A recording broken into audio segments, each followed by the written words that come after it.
Bueno, pues hoy os iba a hablar del silphium o silfio, una planta extinta, no sé si os suena a alguno. ¿Qué va? No. No, ni No. idea. ¿Oh? Era poco probable, pero bueno, Porque- lleva porque está extinta extinta. 2000, lleva extinta 2000 años ya. Se Ah, extinguió sobre el año 50 después de Cristo. Ostras. Y es que en la cultura antigua clásica era de una importancia extrema. Crecía en la provincia cirenaica, que era una colonia griega en lo que ahora mismo es Libia, en el norte, en la costa. Y de ella Libia, se has dicho. extraía el láser. Libia. Ah, vale. Sigue, Que sigue, ya no. la Cerca cuestión- de Libia, vale. Sí, sí.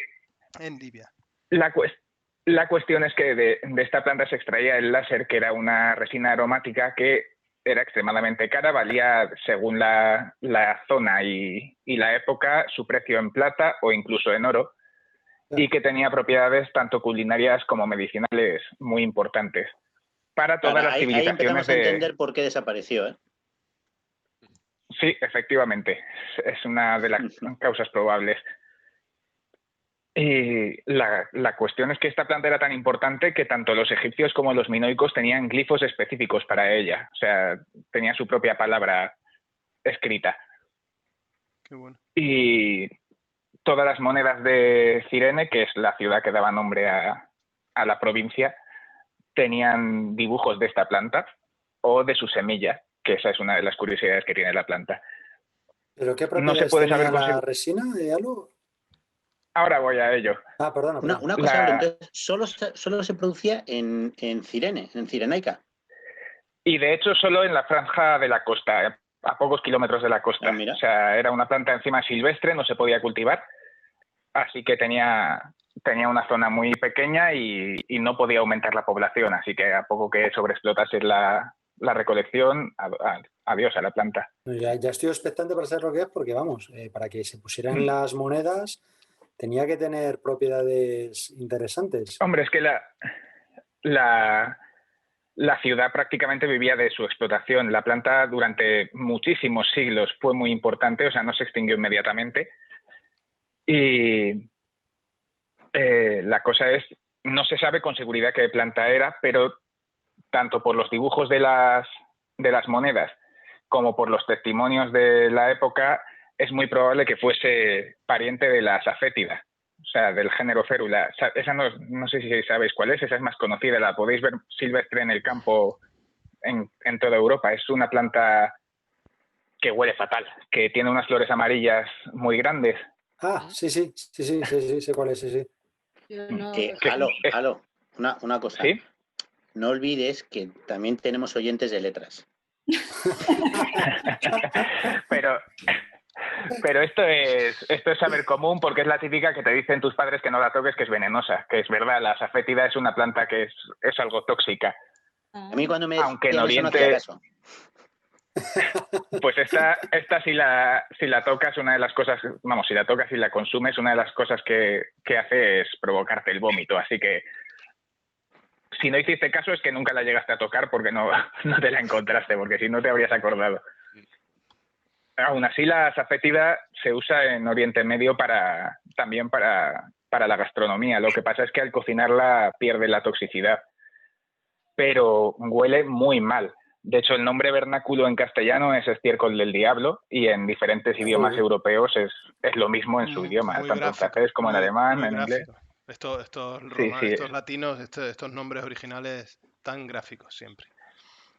La planta ya huele mal cuando te acercas, pero si la cortas, si le rompes una hoja o un tallo, suelta una peste que alucinas, que lo último que se te ocurre es que eso se pueda comer. Pero en la mayoría de curris vegetarianos indios y en gran parte de la gastronomía de Oriente Medio se usa a menudo. Lo que pasa es que al cocinarla... Es sabia, ¿no, Aló? Algún día nos podías hacer una sección porque las cosas venenosas huelen muy mal. Los insectos más venenosos también tienen colores muy vivos, ¿no? Las Amarillo ranas. y negro, Claro, normalmente, las sí, ranas- sí. lo de que huela mal es al revés la causa y el efecto. O sea, a ti te huele mal y te sabe mal porque es venenoso y hemos evolucionado así. A los individuos a los que no les olía mal, pues murieron intoxicados y no propagaron sus genes. O sea, estamos hechos para que nos dé repulsión cualquier cosa que pueda ser peligrosa. También por eso la carne podrida nos huele mal y la que no está podrida no nos huele mal. Y, o sea, cualquier cosa peligrosa nos provoca aversión. Pero esto que estás diciendo es de la planta que se parece a la que desapareció, ¿no? Sí, es parecida, pero todas las descripciones coinciden. De hecho, hasta en crónicas de la época se dice que en otros países vendían sucedáneos de mala calidad hechos con esta planta, con la safétida. Así que es muy probable que fuese una planta muy cercana. O sea, que ya existían las gulas en esa época. Uy, otro día haré una sección sobre eso, sobre sucedáneos y estafas en la antigüedad, que ha habido, o sea, se ve que no hay nada nuevo bajo el sol. Que está todo inventado para ya. todo, Halo. Fíjate que nos han con gulas, ¿sabes? Desde luego. Pues nada, lo que iba es precisamente eso, sobre los usos que tanta curiosidad os despertaban. Uno de los datos más curiosos que nos trae la planta es que de ella procede el símbolo que utilizamos para dibujar un corazón. O sea, ya habéis notado que cuando dibujas un corazoncito, claro, fíjate, cuando dibujas un corazoncito no se parece en nada. No se parece nada a lo que dibujamos, a lo que realmente es el corazón de cualquier vertebrado. O sea que... Exactamente. Hay varias hipótesis más o menos cursis de que si es ciertas partes de la anatomía femenina, que si es el trasero, que si es el pecho, que si es el pubis, no sé qué, pero lo cierto es que las primeras representaciones de esa grafía del corazón típico se crearon en Cirene y representan a la semilla de esta planta, que era una planta que se asociaba a la pasión y a la lujuria. Ya hemos llegado aquí a la utilidad. Por eso se extinguió. Sí, están encajando todas las piezas. Todas las piezas. La Viagra de la época, vamos. Que además es que no hay ninguna ambigüedad. O sea, buscáis una foto de una moneda de la época cirenaica y el símbolo que sale en la moneda es exactamente un corazoncito. O sea, parece una moneda muy cookie, pero en realidad es la semilla de esa planta. Estaba mirándolo, pero ¿por qué se asociaba la pasión? No tengo en el bolsillo ninguna moneda cirenaica.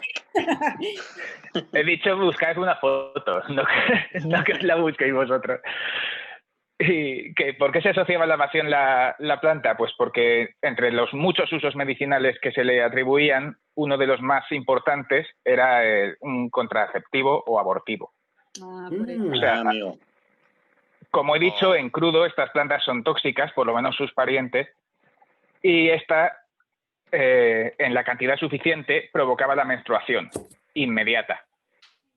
Hostia, Claro, ya solo falta que aparezca la iglesia para completar el círculo de la desaparición de la planta. Sí, no, ya os digo que hoy nos cierran el programa, primer programa de la segunda temporada, y nos lo chapan de momento. No, pero es una cosa súper curiosa, porque un día supongo que ahora podría contar las historias de las brujas de la época.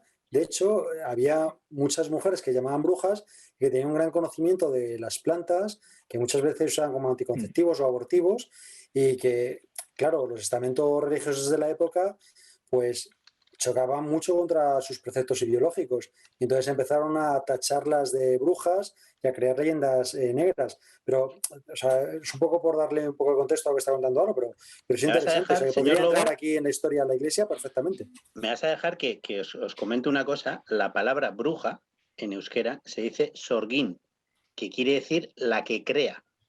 Es decir, va un poco en la línea de lo que dices. Muy bien. Cada uno tirando, ahora vas a hablar de Silva, me parece muy bien. ¿Lo seguimos?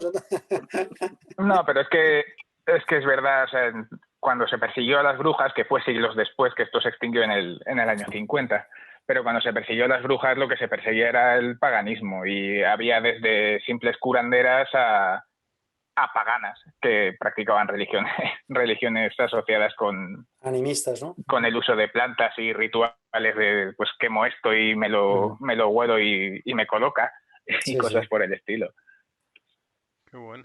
Pero vamos, la cuestión es que esta planta se usaba como contraceptivo y es muy probable que sea totalmente verídico, aparte de porque aparecen diferentes fuentes de diferentes civilizaciones muy separadas en el tiempo. O sea, todas compraban esta resina para poder tomársela al día siguiente, igual que la píldora del día después. Aparte de eso, hay varias plantas de la familia de la safétida, que como digo es muy su probable pariente, que tienen fuertes propiedades estrogénicas. O sea, el mismo efecto más o menos. No está claro las causas de la extinción, pero es muy probable que fuese una mezcla de distintos factores. Como hemos dicho, la sobreexplotación, ya que crecía en una franja muy pequeñita de tierra. Además, cuando la zona la controló el Imperio Romano, aumentó muchísimo la demanda, ya que controlaban ellos toda la exportación. Por si fuera poco... y la apertura de mercados. Sí, efectivamente. Por si fuera poco, además, se decía que la carne de los animales que se alimentaban de ellas sabía mejor y además también tenía propiedades saludables y demás, así que empezaron a pastorear por la zona masivamente. Y además se sumó con que en esa época estaba aumentando, como no ha parado de hacer desde entonces, la desertización del norte de África, así que cada vez se redujo más la zona donde podía crecer la planta. Claro. Así que nada, como he dicho, la última de la que se tuvo constancia, que lo contó Plinio, se encontró en torno al año 50 y se la enviaron de regalo a Nerón, nada menos. La última. A partir de entonces tuvieron que consumir sucedáneo hecho de asafétida, que se supone que era tremendamente peor. Una curiosidad es que, no me acuerdo, yo creo que ya hablamos en el pasado de el libro de Recoquinaria de Marco Gabio Apicio, que es un libro de cocina romana que ha perdurado hasta nuestros días. Pues no, igual no hablamos, por vuestra reacción. No me suena. No, de lo que hablamos fue del garum, del garo, la salsa aquella de tripas de pescado, ¿no? Vale, eso es. Por eso lo he mezclado. Es que yo tengo una copia de ese libro y me dio mucha rabia que no había ni una sola receta que pudiese hacer porque ninguna de ellas no llevaba garum. ¿Sabes? Se lo echaban absolutamente a todo. Y muchas otras de las recetas también llevan el láser, el extracto de esta planta. Y nada, me temo que es todo lo que tengo que decir sobre ella. Como pues siempre. Súper interesante, ¿eh? A mí me ha encantado. Interesante. Me ha gustado mucho lo de la iconografía del corazoncito, pero yo pensaba que era porque era afrodisíaco, no porque provocaba aborto. Oye, yo creo que nos tenemos que plantear un reto, todos nosotros, que es pillarle, de aquí a final de temporada, pillarle a Alo en algún renuncio. Sí. Claro. Que a ver, no está fácil. Lo de provocar aborto no quiere decir que tú estabas de 3 meses y te la tomabas para abortar. O sea, sí, era la píldora del día después. Efectivamente, o sea, tú lo habías hecho, no sabías si igual te podías quedar embarazada, pues te tomabas una infusión de esto y a tener la regla inmediatamente. Así te garantizabas el embarazo. Sí, me puedo imaginar ahí a Rouco. Roucus.